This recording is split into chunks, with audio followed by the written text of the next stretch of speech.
২০০৪ সালের ২১ আগস্ট ঢাকায় আওয়ামী লীগের এক জনসভায় গ্রেনেড হামলা চালানো হয়, যেখানে ২৪ জন নিহত এবং তৎকালীন বিরোধী দলীয় নেত্রী শেখ হাসিনা সহ প্রায় ৩০০ জন আহত হন।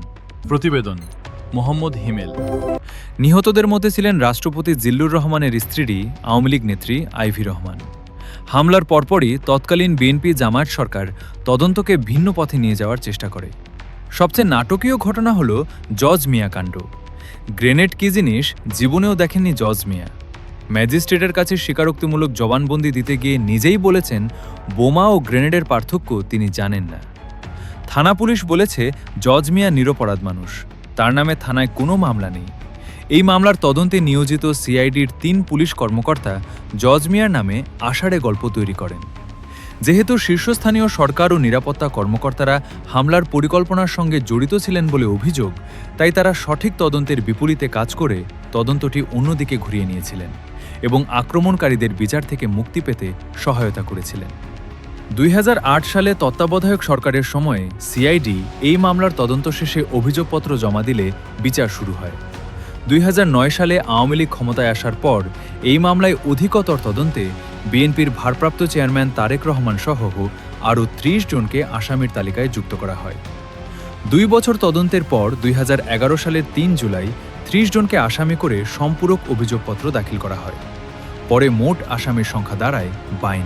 ২০১৮ সালের ১০ অক্টোবর ঢাকার দ্রুতবিচার ট্রাইব্যুনালে রায় দেন। রায়ে সাবেক স্বরাষ্ট্র প্রতিমন্ত্রী লুৎফুজ্জামান বাবর ও সাবেক শিক্ষা উপমন্ত্রী আব্দুস সালাম পিন্টু সহ ১৯ জনের মৃত্যুদণ্ড দেওয়া হয়।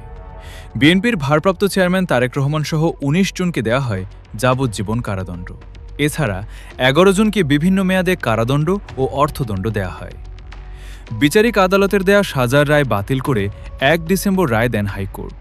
ওই রায়ের ফলে বিএনপির ভারপ্রাপ্ত চেয়ারম্যান তারেক রহমান, সাবেক স্বরাষ্ট্র প্রতিমন্ত্রী লুৎফুজ্জামান বাবর সহ গ্রেনেড হামলা মামলার আসামিরা খালাস পান।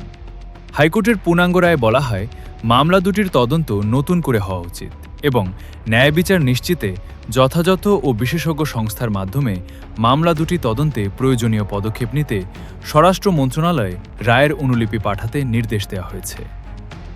২০০৪ সালের ২১ আগস্টের গ্রেনেড হামলা মামলায় সব আসামিকে খালাস দিয়ে হাইকোর্টের দেয়া রায় বহাল রেখেছে সুপ্রিম কোর্টের আপিল বিভাগ। হাইকোর্টের রায়ের বিরুদ্ধে রাষ্ট্রপক্ষের আপিল খারিজ করে প্রধান বিচারপতির নেতৃত্বাধীন ৬ বিচারপতির আপিল বিভাগ বেঞ্চ সর্বসম্মতভাবে এই রায় দেন।